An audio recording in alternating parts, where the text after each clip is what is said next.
Welcome all. Plus 2 Computer Science 5th lesson Python. The last video la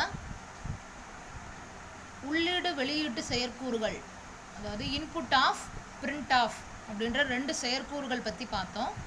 இந்த வீடியோவில் அடுத்த topic Python குறிப்புரை.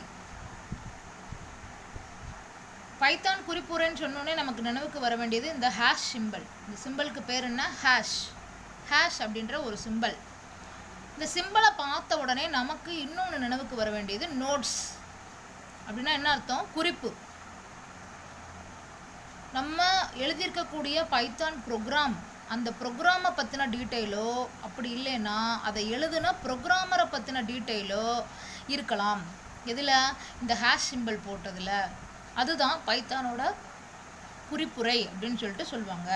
இப்போ எக்ஸாம்பிளுக்கு அந்த ஹேஷ் சிம்பிள் போட்டு எழுதக்கூடிய குறிப்பு ஒரு வரியாகவும் இருக்கலாம், பல வரியாகவும் இருக்கலாம். இப்போது எக்ஸாம்பிளுக்கு நம்ம இந்த லைன் எழுதியிருக்கோன்னு வச்சுக்கோங்களேன். a, b equal to into input of value 1, into input of value 2 இப்படி எழுதிட்டு, இப்போ இந்த லைனுக்கோட மீனிங் புரியலை, அடுத்தவங்க யாராவது இந்த லைனை பார்க்குறாங்க, அவங்களுக்கு இந்த மீனிங் புரியணும்னா இந்த ஹேஷ் சிம்பிளை போட்டு இந்த லைனுக்கான மீனிங் என்னப்பா? ஏக்கும் பிக்கும் மதிப்புகளை வாங்குதல், அவ்வளோதானே. அப்போனா இந்த சிம்பிள் போட்டுட்டு read values of a, b அப்படின்னு எழுதணும்னா எழுதிட்டு கடைசியிலையும் இந்த சிம்பிள் போடணும். அப்போ என்ன அர்த்தம்? இந்த லைனை பற்றின குறிப்புகளை கொடுக்குது அப்படின்னு அர்த்தம்.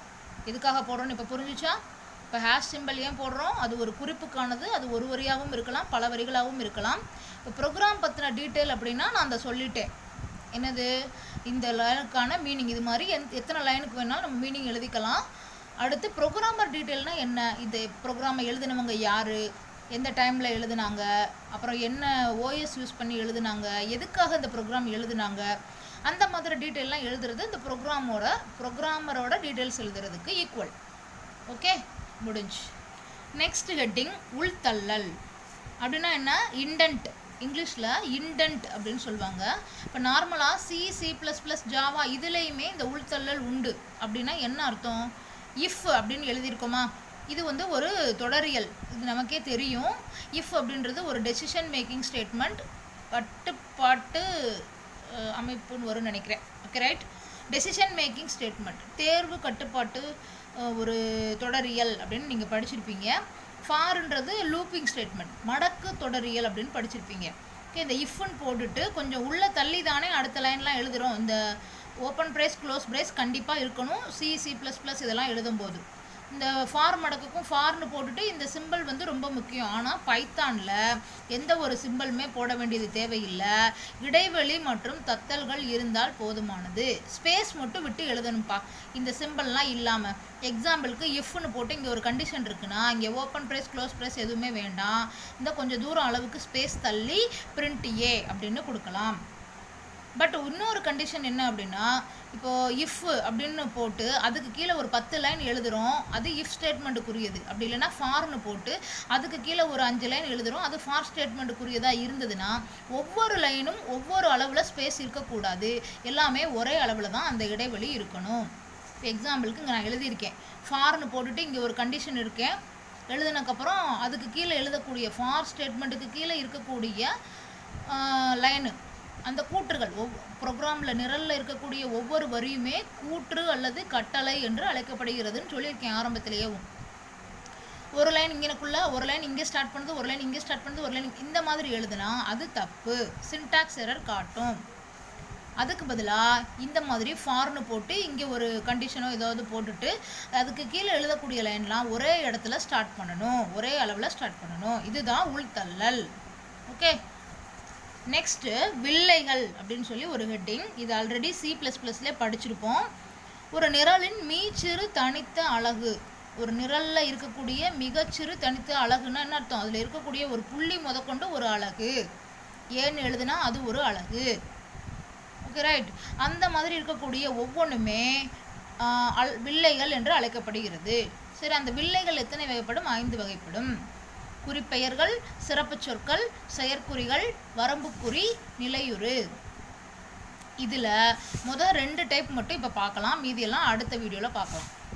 மேக்ஸிமம் நம்ம C++ல் போன வருஷம் படித்த அதே பாயிண்ட்ஸ் தான் இதுலேயும் வரும். என்ன அப்படின்றத பாருங்கள். குறிப்பெயர்கள் அப்படின்னா அதுக்கு மாறி, அதாவது அது எந்தெந்த இடத்துலலாம் யூஸ் பண்ணுவோம் அப்படின்னா மாறிகள்னால் வேரியபிளாக யூஸ் பண்ணுவோம். இப்போ ஏயின் மதிப்பு 5, அந்த ஈக்குவல்ட்டுக்கு முன்னாடி ஏன்னு இருக்குது பார்த்தீங்களா, அது மாறி. இந்த மாறிகள் என்னது, அது ஒரு நினைவக பெட்டி. 5ன்றதை சேவ் பண்ணி வைக்கிறதுக்காக அந்த ஏ அப்படின்ற ஒரு மதிப்பை எடுத்துக்கிறோம், ஒரு மாறியை எடுத்துக்கிறோம். ஓகே. அடுத்து இனக்குழுவுக்கு பெயர் வைக்கிறது, அப்புறம் செயற்கூறுக்கு பெயர் வைக்கிறது, தொகுதி அல்லது பொருளின் பெயர், இத்தனையும் பெயர் வைக்கக்கூடிய பெயர்கள் குறிப்பெயர்கள் என்று அழைக்கப்படுகிறது. உனக்கு பாயிண்ட் பை பாயிண்ட்டாக ஏன் சொல்கிறேன்னா, நான் எழுதுனதை மட்டும் நீங்கள் எழுதி வைக்கிறீங்க நோட்ஸில், அப்படி எழுதக்கூடாது. சென்டென்ஸ் மேக்கிங்காக நீங்கள் எழுதணுன்றதுக்காக உங்களுக்காக நானே பாயிண்ட்டை சொல்கிறேன், அப்படியே நீங்கள் பாயிண்ட்டாக எழுதுனா போதும். ஓகே. இந்த குறிப்பெயர்கள் எப்படியெல்லாம் இருக்கலாம், எப்படியெல்லாம் இருக்கக்கூடாது. Capital A to Z, small a to Z, அப்படி இல்லைன்னா அண்டர்ஸ்கோர், இதெல்லாம் வச்சு ஸ்டார்ட் பண்ணணும் குறிப்பெயர்கள். 0 to 9 எண்களை வைத்து தொடங்கக்கூடாது. ஆனால் அந்த குறிப்பெயர்களில் 0 to 9 எண்கள் இடம்பெறலாம். ஓகே. எண்களை வைத்து தொடங்குதல் தான் தப்பு, ஆனால் அந்த நம்பர்ஸ்லாம் அதில் இருக்கலாம். இன்னொன்று ரொம்ப முக்கியமானது, பைத்தான் கேஸ் சென்சிட்டிவ், எழுத்து வடிவ உணர்த்தி உள்ளது. அப்போ இதில் என்ன, lower case upper case difference ஆகும். ஸ்மால் a = 5, கேபிட்டல் A = 5, இது ரெண்டுமே ஒன்றா அப்படின்னா கிடையாது, இது ரெண்டுமே சேம் கிடையாது. அடுத்த பாயிண்ட், சிறப்பு சொற்களை குறிப்பெயர்களாக பயன்படுத்தக்கூடாது. இந்த சிறப்பு சொல்னால் என்னென்னு அடுத்த டாப்பிக்கில் பார்ப்போம்.